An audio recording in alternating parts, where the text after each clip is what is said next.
चलो, welcome back. आज हम एक नया टॉपिक स्टार्ट करने जा रहे हैं जिसका नाम है financial statements of the company. ठीक है,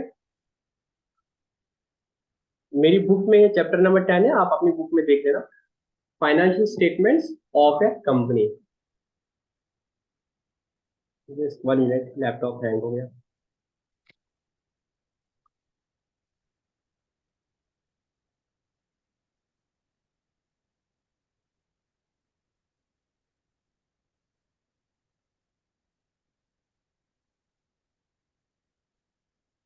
financial statements of A company. Company. Company के जो फाइनेंशियल स्टेटस है उनको हमें पढ़ना है, वो क्या होते हैं, उनका फॉर्मेट क्या होता है। हम अभी तक दो चीजों के बारे में पढ़े हैं। एक हमने सोल प्रोप्राइटरशिप पढ़ा था और हमने पार्टनरशिप पढ़ा था। हम्म। तो जब हमने पढ़ा था अकाउंटिंग की डेफिनेशन, फिर पढ़ा account art of recording, classifying, summarising ये भी डाटा, ताकि आपको फिर पता चल जाए। फिर हमने बोला था कि हम दो तरह के स्टेटमेंट बनाते थे। फाइनेंशियल स्टेटमेंट हम बोलते थे, वहां पे दो तरह के बनाते थे। एक हम बनाते थे प्रॉफिट एंड लॉस अकाउंट, और बनाते थे बैलेंस शीट। हम्म।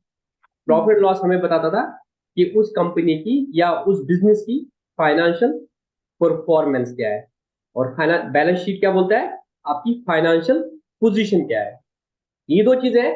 अभी तक जो आपने पढ़ा था 11th 12th में, आज तक तो हमने पढ़ा था जो फाइनेंशियल स्टेटमेंट्स होते हैं वो हम दो तरह के बनाते हैं। एक होता है ट्रेडिंग अकाउंट और प्रॉफिट लॉस अकाउंट, और दूसरा होता है बैलेंस शीट। जो ये ट्रेडिंग अकाउंट और प्रॉफिट लॉस अकाउंट है, ये हमें बोलते हैं कि इस बिजनेस की फाइनेंशियल परफॉर्मेंस कैसी है, इसको प्रॉफिट हुआ है कि लॉस हुआ है, और इसकी फाइनेंशियल पोजीशन कितनी है, इसके एसेट्स कितने, इसकी लाइबिलिटीज कितनी है, इसका कैपिटल कितना है, वो हमें पता चलता था एक स्टेटमेंट से जिसका नाम है बैलेंस शीट। ये होता था हमें सोल प्रोप्राइटर और पार्टनरशिप में। वहां पे एज पर एक्ट कोई भी ऐसा फॉर्मेट नहीं होता था, उस फॉर्मेट में आपको बनाना है। बट हमने पढ़ा कि कंपनी जो होती है, कंपनी आर्टिफिशियल जुडिशियल पर्सन माना जाता है। एक सेपरेट लीगल एंटिटी का कंसेप्ट है। गवर्नमेंट उसको रिकॉग्नाइज करती है एज पर्सन, और उनको गवर्न करने के लिए हमारे कंट्री में एक एक्ट बना दिया गया जिसका नाम है कंपनीज एक्ट 2013। तो जो गवर्न करता है कि कंपनीज को कब क्या करना चाहिए, तो कंपनीज एक्ट में सेक्शन नंबर 128 से लेके, if I remember correctly, section number 128 से लेके सेक्शन नंबर 136 और 137, something like that, is regarding these financial statements के बारे में। उसमें सेक्शन 128 वो बुक्स ऑफ अकाउंट्स की बात करता है, और सेक्शन 129 फाइनेंशियल स्टेटमेंट्स की बात करता है। तो section 129 of the companies act 2013 बोलता है कि हर कंपनी को at the end of the financial year ये फाइनेंशियल स्टेटमेंट्स बनाने चाहिए। हर कंपनी को फाइनेंस को बनाने, तो as per company that it's mandatory for the companies to prepare the finance statements. अगर मैं बोलूंगा कि आपका एक अंकल है, सामने उसकी दुकान है, is he is it mandatory on him to prepare the finance statement? The answer is no. जो आपके हमसाए में कोई अंकल है, उसकी प्रोपराइटरशिप कंसर्न है, उसका अपना बिजनेस है, तो क्या उसको गवर्नमेंट ऑफ इंडिया मैंडेटरी बोलता है कि आपको फाइनेंस में बनाने? The answer is no.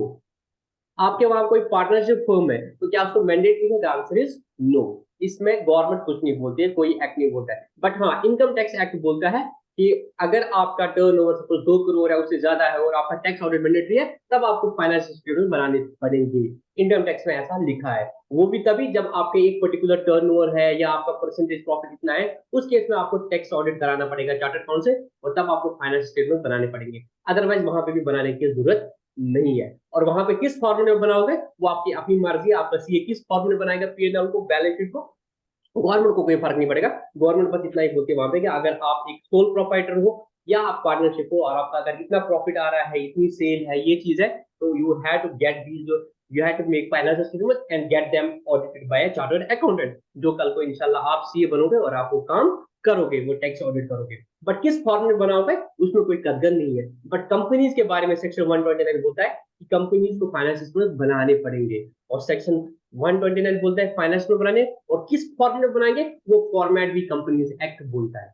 समझ आई बात? तो कंपनीज एक्ट कंपनीज के बारे में सब कुछ बोलता है। एक तो ये बोलता है कि आपको फाइनेंस में बनाने हैं, तो for companies it is mandatory to make the finance में।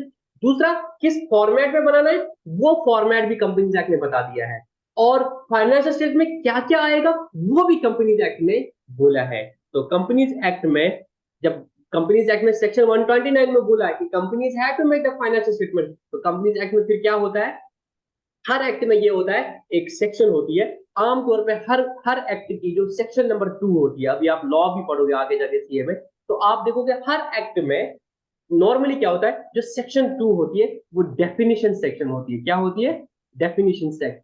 इसको याद रखो, जो सेक्शन 2 होती है वो डेफिनेशन सेक्शन होती है, उसमें डेफिनेशन लिखी जाती है। इस एक्ट में जो टर्म्स आ जाएगी उनका मीनिंग क्या होगा, तो इसलिए आसान होता है फिर वहां पे डिफाइन करना। अब आप सीखोगे आगे आगे लॉ कैसे बनाया जाता है। सेक्शन 1 होता है नॉर्मली एप्लीकेबिलिटी। ये सेक्शन कहां पे लगते हैं? पहले पहले क्या होता था, आर्टिकल से पहले this act applies to whole of India except the state of Jammu and Kashmir, ऐसे पहले होता था। फिर आर्टिकल टूटा and now it is like this act applies to whole of the India, because article 370 वाला वो अलग कहानी है। तो नॉर्मली किसी भी एक्ट का सेक्शन 1 होता है एप्लीकेबिलिटी कि ये कहां पे लगेगा, सेक्शन 2 होता है डेफिनेशन। तो उसमें है सेक्शन 2, मेरे हिसाब से सब सेक्शन 40 है, जो डिफाइन करता है कि फाइनेंशियल स्टेटमेंट्स क्या होते हैं। हाँ, सेक्शन 2 सब सेक्शन 40 बोलता है फाइनेंशियल स्टेटमेंट्स क्या होता है। तो वो बोलता है फाइनेंशियल स्टेटमेंट्स क्या क्या होता है। वो बोलता है एक होता है statement of profit and loss account, statement of profit and loss, जिसको हम प्रॉफिट एंड लॉस अकाउंट बोलते हैं, यहाँ पे उसको बोलते हैं स्टेटमेंट ऑफ प्रॉफिट लॉस। तो बोलता है कि फाइनेंशियल स्टेटमेंट में क्या क्या आएगा, स्टेटमेंट ऑफ प्रॉफिट लॉस, और क्या आएगा, बैलेंस शीट। कितनी चीजें हो गई, कितनी चीजें हो गई दो। बेटा, दो। हम्म, तीसरा आएगा नोट्स टू अकाउंट। कितनी हो गई, मेरे साथ बताओ जल्दी जल्दी, कितनी हो गई, तीन। तीन हो गई। हाँ। तीन आपने दो ही सुने थे अभी तक, statement of P and L सुना था और बैलेंस शीट सुना, पर यहाँ पे आपने पता चला कंपनीज एक्ट के हिसाब से जब वो डिफाइन करता है section 2 sub section 40, when it defines the financial statements, तो it states financial means statement of profit and loss, balance sheet. No, don't use the word statement of profit and loss account, it's not a profit account. आप जब इसको format आपको दिखाऊंगा कि account के form में बनता ही नहीं है, अकाउंटिंग फॉर्म में बनता है, डेबिट क्रेडिट बनता है, यहाँ पे ऐसा कुछ नहीं है। It's a statement of profit and loss. You have to make the balance sheet, you have to make the notes to accounts, you have to make a cash flow statement. तो companies के जो financial statements है उसमें एक cash flow statement भी बनता है, समझ आई बात, और ये मैंडेटरी बनाना पड़ेगा। और लास्ट में फिर बनता है statement of change in equity. Equity में अगर कोई चेंज हो गया तो उसके लिए आपको एक स्टेटमेंट बनाना पड़ेगा, उसका नाम है statement of change in equity. और वो भी कंडीशन है कि अगर ये एप्लीकेबल होगा तो ये बनाना पड़ेगा। तो फिर कंपनी जाके बोलता है कि किसको माफ किया गया है उसको statement of change in equity नहीं बनाना है, बाकी को बनाना पड़ेगा। तो ये फाइनेंशियल में आता है। तो अगर आपको हम अभी जो चैप्टर पढ़ने वाले हैं, इस चैप्टर का नाम है financial statements of a company. Company क्या होती है आपको पता है, तो कंपनी के फाइनेंस स्टेटमेंट क्या आएंगे, तो आपको ये 5 चीजें याद रखनी पड़ेगी। तो क्योंकि कंपनीज का ही सेक्शन 2 सेक्शन 40 होता है कि ये जो फाइनेंशियल स्टेटमेंट होता है उसका मतलब क्या होता है, statement of profit and loss, balance sheet, उसके बाद notes to accounts, cash statement flow of change in statement. Equity और कैश फ्लो स्टेटमेंट। आप सबको ये याद रखना पड़ेगा, याद रहेगा नहीं रहेगा। जी सर है। तो एज पर अगर आपको बोला गया क्वेश्चन आएगा what constitute the finance, suppose आपको एकेडमिक थ्योरी को व्हाट कॉन्स्टिट्यूट द फाइनेंस, तो आपको बताना पड़ेगा as per section 2 section 40 of the companies act, finance including following balance sheet, statement of profit and loss, notes cash flow statement, notes to accounts और statement of change in equity. ठीक है, अब थोड़ा थोड़ा इन सबको डिटेल में पढ़ेंगे। आप लोगों ने दो चीजें तो पढ़ी है ऑलरेडी, बट थोड़ा उसको रिवाइज करेंगे। Statement of profit and loss क्या बोलता है, अच्छा इन पे भी पहले सीक्वेंस है, सबसे पहले बैलेंस शीट का जिक्र किया था। बैलेंस शीट क्या होता है, जिससे बैलेंस हमारी शीट एक फाइनेंशियल। स्टेटमेंट है जो आपके एसेट्स, जो आपकी लाइबिलिटी और जो आपकी कैपिटल को दिखाता है। और इसकी जो दूसरा नाम होता है बैलेंस शीट का, पोजीशन स्टेटमेंट होता है। बैलेंस शीट का दूसरा नाम क्या होता है, position statement, because it shows you the financial position, ये आपकी फाइनेंशियल पोजीशन दिखाता है। इसे आपको बताता है आपके एसेट्स कितने हैं, आपकी लाइबिलिटी क्या है। ठीक है, और इसके लिए जो फॉर्मेट है वो फॉर्मेट भी दिया गया है कंपनी एक्ट में, क्या फॉर्मेट दिया, और फॉर्मेट के लिए जो बता दिया गया है उसके लिए एक शेड्यूल है। एक एक्ट में शेड्यूल्स होते हैं, शेड्यूल 3 है, क्या है, शेड्यूल 3 है। तो जो आपको ये प्रॉफिट लॉस बनाना है, जो आपको बैलेंस शीट बनानी है, इसका एक फॉर्मेट भी दिया है। और फॉर्मेट कहां पे दिया है, schedule 3 of the company act. इंशाल्लाह आगे आप जब सीए करोगे तो आप एक पढ़ोगे, एक टॉपिक होता है इंटरप्रिटेशन ऑफ स्टैट्यूट। जो एक्स होते हैं इनको कैसे पढ़ते हैं, उसको कैसे इंटरप्रेट करते हैं, नॉट स्पेडिंग का मतलब क्या होता है, प्रोवाइजो का मतलब क्या है, एक्सप्लेनेटरी स्टेटमेंट का मतलब क्या होता है, ये सब आप पढ़ोगे। वहां पे आप ये भी समझे सेक्शन का मतलब क्या होता है, शेड्यूल का मतलब क्या होता है। एक तो ये मैंने सेक्शन बोला, ठीक है ना, ये सेक्शन 1 एप्लीकेबिलिटी, सेक्शन 2 ये, सेक्शन 3 ऐसे ऐसे करके होता है। सेक्शन का मतलब क्या होता है, क्लॉज का क्या मतलब होता है, सब क्लॉज का क्या मतलब होता है, सब सेक्शन होता है, ये आप डिटेल में पढ़ोगे। और होता है शेड्यूल भी होते हैं, पार्ट भी होते हैं।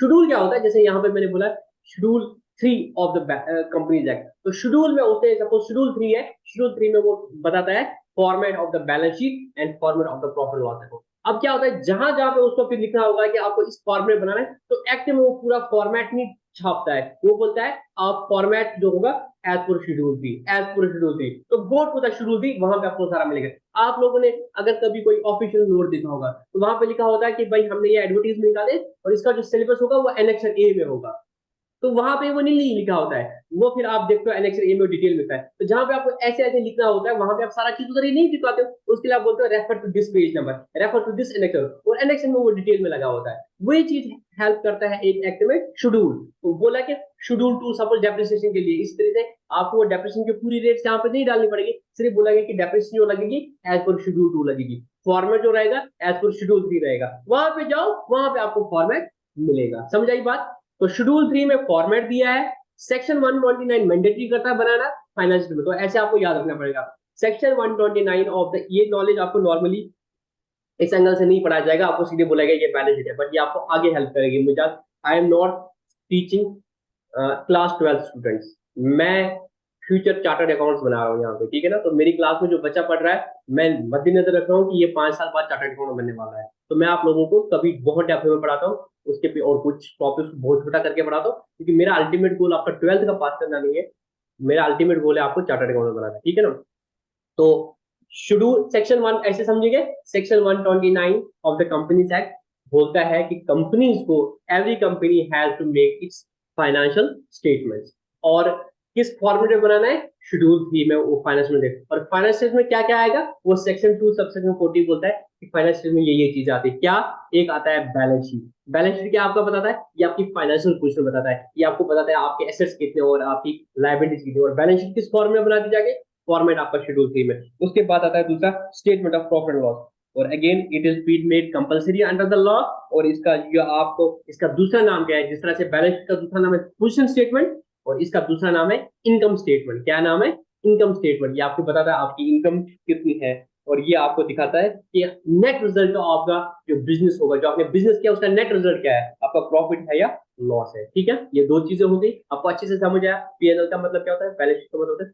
अब नोट्स टू अकाउंट का क्या मतलब होता है, जब मैंने कंपनीज एक्ट स्टार्ट किया था तभी मैंने आपको बोला था कि जो आपका फॉर्मेट दिया है बैलेंस शीट का और पीएनएल का, वो प्यारा प्यारा सा दिया है, मोटी मोटी हेडिंग दी है, बट फिर उसका जो डिटेल में लिखना है उसके लिए आपको अलग से नोट्स टू अकाउंट बनाने, क्वेश्चन पे इतना से मच मारने कि आपने लिखा शेयर कैपिटल, अब शेयर कैपिटल में इक्विटी शेयर कैपिटल है कि प्रेफरेंस शेयर कैपिटल है, वो आपको लिखना पड़ेगा नोट्स टू अकाउंट में। तो अगर बैलेंस शीट के फॉर्मेट में लिखोगे share capital note number 1, now this notes to account को जो आप बनाओगे they form the part of financial statement. जैसे मैंने आपको बोला कि सीए के एग्जाम में आपके जो वर्किंग नोट्स होते हैं, जो आपका रफ होता है, that form the part of the answer, आपको वर्किंग नोट्स का भी मार्क्स मिलेगा। अगर आपने वर्किंग नोट नहीं बनाया मार्क्स नहीं मिलेगा। सिमिलरली अगर आपने बैलेंस शीट बनाई है बट नोट्स टू अकाउंट नहीं बनाए, तो इट विल बी कंसीडर्ड कि आपने फाइनेंस ठीक से नहीं बनाए। जैसे आया रिजर्व एंड सरप्लस, आपको सिर्फ रिजर्व एंड सरप्लस की फिगर लिखी, अब रिजर्व एंड सरप्लस में आपका जनरल रिजर्व है, कैपिटल रिजर्व है, सीआरआर है, एसआरआर है, एसपीआर है, प्रॉफिट लॉस है, क्या है, उसके लिए आपको नीचे नोट्स टू अकाउंट में बनाना पड़ेगा, note number 2 reserve and surplus. तो ये जो आपने नीचे फाइनेंशियल स्टेटमेंट्स के नीचे बैलेंस शीट और पीएनएल जहां पे खत्म हुआ, उसके बाद जो आपने नोट्स टू अकाउंट बने, ये भी फाइनेंशियल स्टेटमेंट्स का पार्ट है। तो क्वेश्चन वुड अराइव, ये फाइनेंशियल स्टेटमेंट आता है कि नहीं आता है, सेक्शन 2 सेक्शन 40 बोलता है ये भी फाइनेंशियल स्टेटस में है। आया आपको समझ नोट से अकाउंट का मतलब क्या है, हम्म, जोर से बोलो। जी सर है सर। सर ये फिर से बोलिए, नोट्स टू अकाउंट से पार्ट होता है इसका फाइनेंशियल स्टेटमेंट हाँ, का। क्योंकि सेक्शन 2 सबसेक्शन 40 बोलता है कि फाइनेंशियल स्टेटमेंट्स में क्या क्या आता है, वो बोलता है फाइनेंशियल स्टेटमेंट में प्रॉफिट लॉस भी आता है, फाइनेंशियल स्टेटमेंट में बैलेंस शीट भी आता है, फाइनेंशियल स्टेटमेंट में नोट्स टू अकाउंट भी आता है। तो जब आपने फाइनेंशियल स्टेटमेंट ऊपर बना दिए बैलेंस शीट, उसके बाद बना दिया पीएनएल, और वहां पे आपने लिखा था नोट्स में बैलेंस शीट में शेयर कैपिटल का note number 1, reserve and surplus का note number 2, long term liabilities का note number 3, short term payables का नोट नंबर 4, फिक्स्ड एसेट्स का नोट नंबर 5, फिर आपने नीचे ये नोट नंबर 1 में लिखा कि अच्छा शेयर कैपिटल इक्विटी इतनी है, प्रेफरेंस इतनी है, नोट नंबर 2 में रिजर्व में ये इतना इतना है। तो ये जो आपने नोट्स बना दिए ना नीचे फुटनोट, ये आल्सो इनका भी मतलब होता है फाइनेंशियल स्टेटमेंट, ये भी फाइनेंशियल स्टेटमेंट का पार्ट है। तो जब आपको बोला गया, सपोज आपको एक्ट बोलेगा कि आपको फाइनेंशियल स्टेटमेंट कंपनीज एक्ट में जमा करने हैं, रजिस्ट्रार के पास जमा करने हैं सपोज, तो आपको क्या क्या जमा करना है, बैलेंस शीट भी जमा करनी है, पीएनएल भी जमा करने हैं, नोट्स टू अकाउंट भी जमा करने हैं। तो ये क्यों नहीं तुम साथ मैंने तीन की नोट्स टू अकाउंट तो पार्ट नहीं है, नोट्स टू अकाउंट भी पार्ट है, वो भी आपको जमा करना पड़ेगा। एक और है फाइनेंशियल में कैश फ्लो स्टेटमेंट, एक स्टेटमेंट बनाई जाती है, वो बोलता है कि कैश कहां से आया और कैश कहां से गया। इंशाल्लाह वो हमारे टॉपिक में अलग से है कैश फ्लो स्टेटमेंट, वो हम सीखेंगे। तो वो जो स्टेटमेंट होता है वो भी फाइनेंशियल स्टेटमेंट कहलाता है। क्यों? सेक्शन 2 सेक्शन 40 बोलता है कि फाइनेंस स्टेटमेंट में यही आता है। तो जब आपको 129 बोल रहा है फाइनेंस में बना लो, इट मींस कंपनी को कैश फ्लो स्टेटमेंट भी बनाना पड़ेगा। समझ आई बात? और फिर एक और चीज बनानी पड़ेगी जिसका नाम है statement of change in equity. आपकी जो इक्विटी है, जो आपकी कैपिटल है, वो अगर ऊपर नीचे हो गई है, किसको एप्लीकेबल हो वो हम डिटेल में पढ़ेंगे। तो अगर वो आप एप्लीकेबल है तो आपको वो भी बनाना पड़ेगा। उसमें आप बता दोगे कि मेरी जो इक्विटी थी, मेरी जो कैपिटल थी, अगर ये पिछले साल 2 लाख थी, आज 3 लाख हो गई है, ये कैसे हो गया? वो 1 लाख जो मैंने इश्यू कर लिए है, वो मैंने कंसिडरेशन अदर देन कैश किया है, क्या किया है, वो सारा रिकंसिलेशन आपको दिखाना पड़ेगा। कभी आपने बाय बैक किया, कभी आपने रिडीम कर लिया, वो सारा आपको रिकंसाइल करना पड़ेगा। ओपनिंग कैपिटल कितनी थी और क्लोजिंग कैपिटल कितनी थी, उसके लिए भी आपको एक स्टेटमेंट बनाना पड़ेगा, ताकि लोगों को पता चले कि हमारी कंपनी में क्या हो रहा है। Because when we study about the finance, ultimately why we make the finance, because the people who are the stakeholders of this business, they are supposed to get the information on the basis of which they will be able to take the decisions whether they need to invest in the company. Suppose मैं एक share holder हूं, मैंने इस company में पैसा लगाया, यार मैं जानना चाहूंगा ना कि इस कंपनी ने क्या किया है, ताकि मैं पता चल पाऊं कि भाई मेरे पास जो इस कंपनी के शेयर है, मुझे उनको बेचना चाहिए, मुझे उनको रखना चाहिए, कि मुझे और खरीदना चाहिए। वो कब पता चलेगा? जब मेरे पास फाइनेंशियल बने होंगे, तभी एक्ट बोलता है कि आप फाइनेंस में बना लो। और फिर हम वो पूरा पढ़ते हैं कि फाइनेंस में आपको अकाउंटिंग स्टैंडर्ड के हिसाब से बनाने, जैसे सेक्शन 133 बोलता है कि जो ministry of corporate affairs notify करेगा एएस, आपको उस हिसाब से बनाना पड़ेगा। इस वक्त इंडिया में जो नोटिफाई एएस है वो इंड एएस है, हो सकता है फ्यूचर में वो आईएफआरएस हो, और पुराने जमाने में सिर्फ एएस होते थे, एएस, इंड एएस, आईएफआरएस। इसकी मैंने एक लेक्चर ऑलरेडी रखी है अपने यूट्यूब चैनल पे। मैं इंशाल्लाह, मुझे आप लोग मैसेज कर देना, मैं उसको आप लोगों के साथ ग्रुप में शेयर करता हूँ। जिसने 11th को लेक्चर नहीं देखो, वो आप पढ़ लेना, आपको थोड़ा समझ आएगा एएस और इंड एएस और आईएफआरएस के बीच में क्या फर्क होता है। And that you need to know, because आने वाले टाइम में वो आपकी बहुत हेल्प करेगा। ठीक है, तो आपको वो सब कुछ करना पड़ेगा। मैं ये बोल रहा था कि फाइनेंशियल स्टेटमेंट से जो यूजर्स है, उनको ये चीज जाननी बहुत जरूरी होती है। जैसे मैं इन्वेस्टर हूं, मैंने कंपनी में पैसा लगाया, तो मैं चाहूंगा ना जानना कि भाई इस कंपनी ने क्या किया है पूरे साल में, ताकि मैं डिसाइड करूंगा कि भाई मेरे पास जो शेयर है इनको मुझे बेचना तो नहीं है, कि मुझे लगे कंपनी अच्छा नहीं कर रही है तो मैं तो अपनी शेयर बेच दूंगा। तो मुझे अगर कंपनी अच्छा करे, ठीक है, मैं डिसाइड लूंगा कि भाई मेरे को शेयर रखना है नहीं रखना है। तो I need to know that, government needs to know, because government को टैक्स चाहिए, creditors need to know, management need to know, these are all the stake holders of the company. तो ये 5 चीजें कंपनी को बनानी पड़ेगी। समझ आई बात? तो हर कंपनी को ये 5 चीजें बनानी पड़ेगी। क्या बनानी पड़ेगी? मेरे साथ बता दो। Statement of profit and loss, balance sheet, balance उसके शीट, बाद नोट्स टू अकाउंट, नोट उसके ऑफ बाद कैश अकाउंट्स, फ्लो स्टेटमेंट, और उसके बाद statement of change in equity. Equity. अब आप सब लोग आ जाओ, आज हम देखेंगे बैलेंस शीट का फॉर्मेट देखेंगे, ठीक है ना? तो एंड बैलेंस शीट का फॉर्मेट देखेंगे। और शेड्यूल 3 में लिखा है बैलेंस शीट का फॉर्मेट। किसमें लिखा है?